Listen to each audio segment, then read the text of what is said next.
Hello everyone, welcome to another episode of TCG Talk, and as you can see on the screen, we finally got the IRA Armory deck spoilers. We're going to talk all about them, talk about the new cards, talk about the deck list, what it means for the hero, where I see the hero going and where I'm leaning initially, and just give you my overall thoughts on all the new cards, as well as get your feedback and see what your thoughts are on the Armory deck. But if you're new to the channel, welcome. Thank you so much for stopping by. Hopefully enjoy your stay. If you're a long-staying supporter, thank you so much as always. Feel free to check out the Discord down below, as well as the creator worksheet. Come in Discord, say hi. Would love to talk about the Armory deck more in depth in there. So, going into this, one disclaimer, I have slept like 3 hours in the last 36. So if I say something wrong or I fumble in my words, I apologize. Even if I'm out of breath, like the cough is still getting me. So please give me a little bit of grace on that. I apologize. Hopefully the experience of the video is still good for you. But super excited to talk about this. Going into the IRA Armory deck, I'm going to scroll down here and skip a few cards really fast. You know, we got Enact Vengeance way early, but then we got spoiled Iris of the Blossom and Okana Scar Wraps. Before we got spoiled the Arm Piece, my hope when the IRA Armory deck got announced was, let's make IRA an actual ninja. Give me some type of cards where I feel like I'm playing a combo ninja, right, in some way, shape, or form, a mid-range combo ninja. I didn't want IRA to be this generic soup deck. You know, I do love that she is toolboxy. I love that she can utilize different generic cards to attack the meta in different ways, combined with her inherent +1 value, but I wanted her to feel like a ninja. And so going into it, I was a little bit 50-50 and weary on that. And then when we saw this arm piece, in my head, at least, my initial reaction was, okay, we're actually going to get like good support. I didn't know if we were going to get like half the deck be Vengeance cards and it's just like doing different things, different effects, and it's like constant, or if we were going to get actual good support. But I did know that it was going to be more than just like one or two play sets of ninja cards and then call it a day. Like, I knew we were going to get something when we saw this, because this is just too indicative of like what Ninja wants to do, right? So as you can see here, this is the page. I'll link it down below. Whirling Mist Blossom is in the deck. I do think there will be a version of this where you will play this even in a highly competitive CC format. You know, some of the new cards that provide you more card draw and more attack reactions will make Whirling Mist Blossom a lot better, and we'll talk about that here in a second. They have an Armory deck battle with Gravy Bones. Really good game. Highly suggest you go watch it. They talk about walking the path, talk about all this, talk about different upgrades you could do.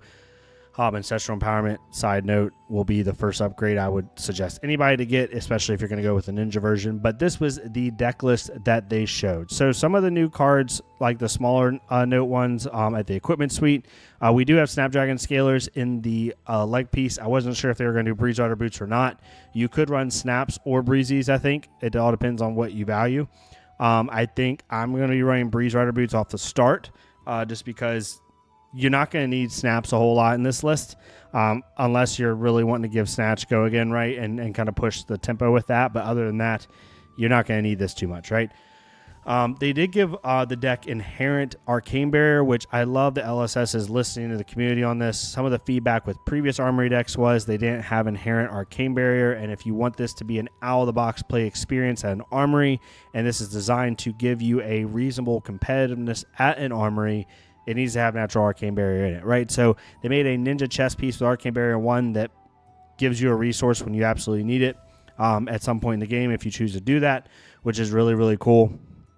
And then, of course, we got Iris of the Blossom and Okana Scar Wrap. So as far as like the non-power cards, and we'll go over like each of those here one by one in a second. Some of the returning stuff and like new stuff is Bittering Thorns Red is coming back. We have Flick Flack, Flying Kick, 2 Give and Take, which is super spicy. Razor Reflex, Scar for a Scar, Sink Below, Snatch, Soul Bead Strike, and Torrent of Tempo. They also add in Blue Bittering Thorns. We'll talk about that here in a second. That's really cool. Energy Potion, which is interesting. Blue Flying Kick, Blue Soul Bead Strike, and then Blue Torrent of Tempo, and then obviously Whirling Mist Blossom. But let's get into the new cards. Let's talk about them. So the first one, Enact Vengeance, we know this. I just wanted to bring this back up because it's going to be worth talking about when we talk about the other new cards. It's a 2-for-6 that when comboed with Edge of Autumn or a Vengeance card, it basically becomes CNC, or it does become CNC pretty much. It destroys Arsenal on hit. You can still defense react it, but it becomes very potent in a nice way in order to threaten your opponent's arsenal. It also has synergy with Ancestral Empowerment. It has synergy with Conceal Blade. It has synergy with this card, which we'll talk about here in a second. Still a very solid card. The next card, and the first one I want to talk about, is a rare. I don't know how this is not majestic. It just blows my mind. Legacy of Ikaru. It's a 0-cost blue block 3 that says target ninja attack gets +1. And when this hits, if Edge of Autumn was the last attack this combat chain, draw a card. So this is a conditional Ancestral Empowerment that can give your ninja attacks +1. And as you can see, ninja attack, not just target attack, has to be ninja attack. And this is the first kind of talking point I wanted to say with these new cards. The initial decision point you're going to have to make as a newer player or as a player on Ira is, do I want to go pretty much full ninja for the most part? Maybe you have like 3 to 6 non-ninja main attacks like Command and Conquer and Censor, or like, Erase Face or whatever the case may be, but you're really going to want to play into that ninja aspect in order to utilize these new cards. Or are you going to go with a more generic based build with some Vengeance synergy, right? And then use these when you can at opportunistic times. That's the first decision point you're going to have. But this gives +1, and when this hits, if Edge of Autumn is last attack, this combat chain, draw a card. So the reason this card is so... First off, this card is just good in general. It's card draw, right? It allows you to threaten Mask Momentum if you choose to use that in the future. When you upgrade, it allows you to make Enact Vengeance for +1, go into 7 without having to use the arms, so on and so forth. What this really does, though, is when you combine this with cards like Ancestral Empowerment, you now give Whirling Mist Blossom some real legs in terms of if opponents truly want to respect it. Because on a normal play, if your opponent really wants to respect Whirling Mist Blossom, they're going to have to block 5.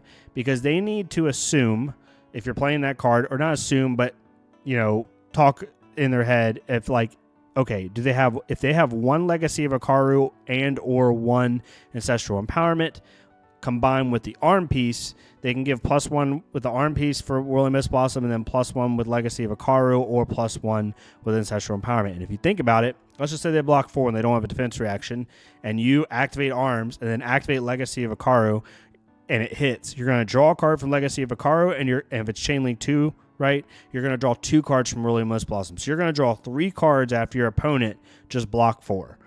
Insane, right? So 5, I think, is going to have to be like, if you really want to respect Whirling Mist Blossom, 5 is going to have to be the standard block. If you really want to respect Whirling Mist Blossom, you're going to have to block 6. Opponents might not still do that, but it is worth noting that this makes Whirling Mist Blossom and Enact Vengeance and like those type of cards so much more potent, because now it's not just Ancestral Empowerment.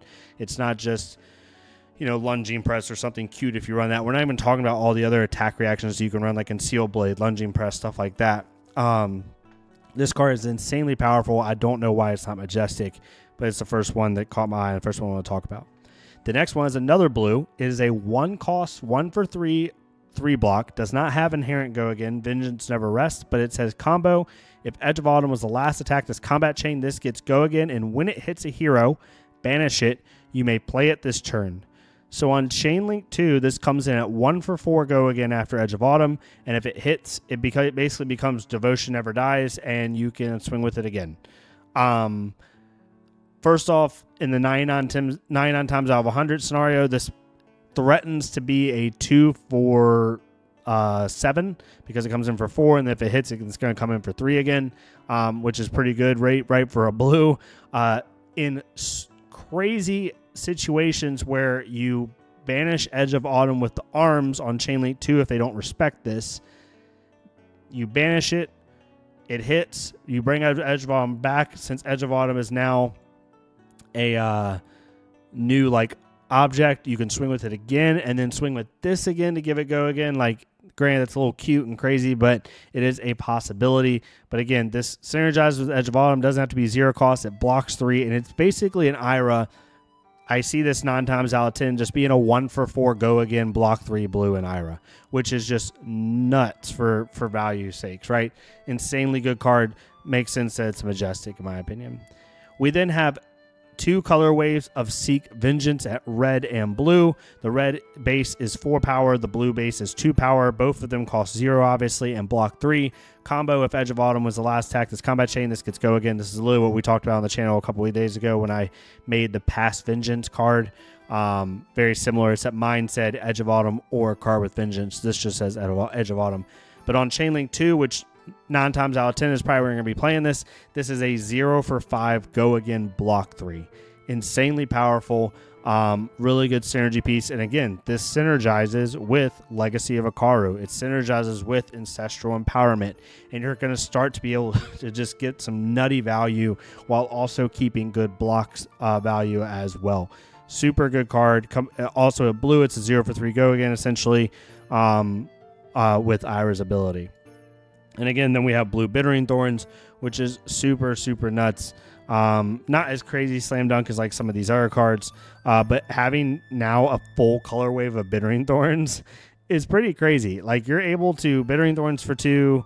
No one ever wants to block this freaking card, but let's say they don't. You can Edge of Autumn for 2, and then you can finish, with a finisher like Enact Vengeance or something like that off a Tunic. Like, just really fun, crazy stuff that you can do. I don't know if it'll be ran because it is a 2-block, and I think there seems like there's going to be a way in the deck where you can have extremely, like, almost all 3 blocks in the deck, which would be super nice. But Bittering Thorns is definitely a cool inclusion at blue. And this is where we go back to the deck as a whole. Like I said earlier, I think they're going to make a choice for the most part of, do I keep a good amount of generics in the deck, and then I can run just the Vengeance cards that synergize with each other and still run Edge?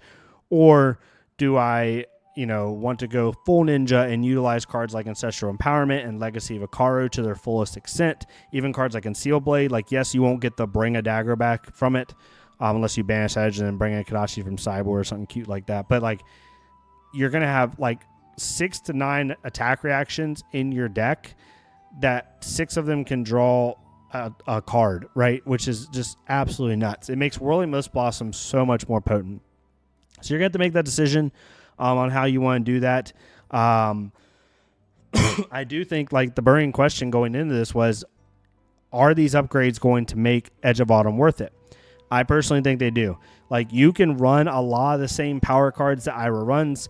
Yes, you don't get the Kadachi aspect, but I think that hyper grind mindset of Kadachi for 1, Kadachi for 2 only matters in very certain matchups. I think Edge of Autumn doesn't really lose a whole lot, especially with the go again pieces that they've put in the deck with Seek Vengeance.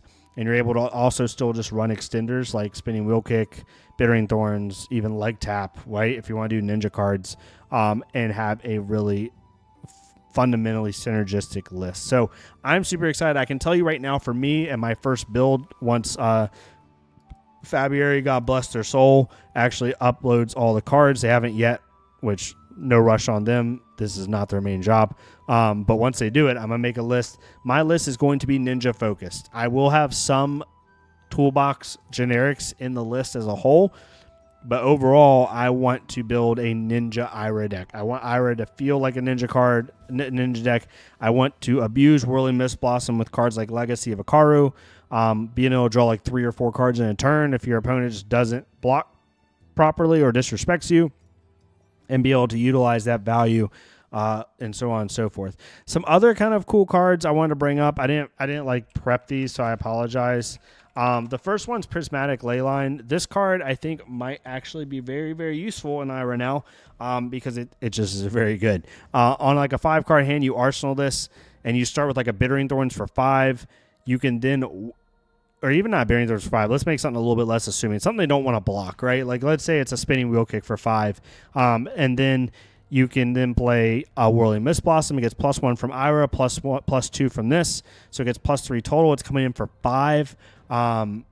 And then you're also threatening it with the arms. You're threatening it with Legacy of Ikaru. You're threatening it with Ancestral Empowerment. And then you can end on like a Vengeance Never Rests for 6, right? So off of a blue on a 5-card hand, you're going 5, 5, 6. A 5-card 16, but you're threatening 2 to 3 draws in that turn. Insanely powerful, depending on how you want to format it. So Prismatic Leyline, I think, is really, really cool. Another one that, I just want to talk about is Dual Threat. I don't know if Dual Threat will be in the list if you are running like a true Edge of Autumn list. That's just where my initial impressions go. There are some ways you could get this to trigger for the 0 for 6 where you like Edge of Autumn go again attack. That's Ninja. They don't respect it. You banish Edge with the arms. Bring it back when it hits. Maybe it's a Vengeance card, like a 0 for 5 Vengeance card. And they're not going to block it. Maybe they're a little bit more aggro-y. Banish, bring it back, and then you play Dual Threat. Then you can play Edge of Autumn again because it's a new object, and then finish with another attack. So there are ways you could do it. And honestly, sending CNC for 9 or sending a Knack Vengeance for 9 is pretty good. Even if it doesn't have the on hit, whatever the case may be, like because you broke the chain. I think there's a way where this card could still be utilized. You're just going to have to be okay with it not being fully turned on all the time. It really depends on how you kind of want to approach it, right? Then we kind of talk about, and I'm just going to pull up my list here, a couple cards. Cut Through, I'm not even going to miss this card anymore. We now have Cut Through, a better Cut Through. We have a 3-block Cut Through in the deck because this is Cut Through isn't always turned on if they block that dagger. Seek Vengeance is always turned on. It's already a better Cut Through, so I'm not worried about that. Concealed Blade, I think, will be another cool card to use.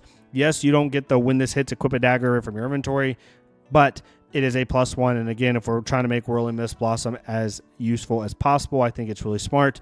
Nip at the Heels will still be utilized in the deck, I think, so on and so forth. But super excited about this deck. I think there's a lot of good upgrades, and I think there is enough upgrades in order to make Edge of Autumn viable. So let me know what your thoughts are down below. Definitely go read this article. Go watch the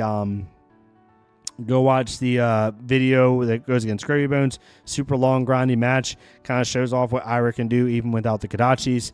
Definitely check that out. And let me know what you think down below as far as this deck. I think personally this is one of the strong, on paper at least. We'll see how it plays out. But on paper, this is one of the strongest Armory decks they've made. I think this kind of contends with KO and Jarl, which was supposed to be like a step up from a normal Armory deck. But from a base Armory deck level, the only Armory deck that comes close to this one is KO. And those are like tit for tat, I think. I think from a consistency standpoint, it actually probably is this deck. But we'll have to see. So definitely know what your thoughts are down below. I'd love to hear it. But hopefully you enjoyed this content. Hopefully I didn't ramble too much. Like I said, I'm on very little sleep. So we did the best we could. I'd love to hear your thoughts. And once the amazing humans at February update all of this Armory deck stuff and we can actually put it into a list, I will do my initial list because I already have an idea what I want to do in terms of kind of a baseline if you're wanting to run a more ninja focused Ira deck and with upgrades and stuff. But yeah, thank y'all so much. Y'all have a good rest of your day. Be kind to one another.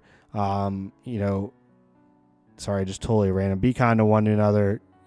Spread some positivity. Super Slam came out. We have a lot of stuff going on in the game. Just want this game to keep growing. Definitely, call things out when you see them. But overall, let's just be positive, be kind to each other. And I'll see y'all next time on TCG Talk. Thank y'all so much.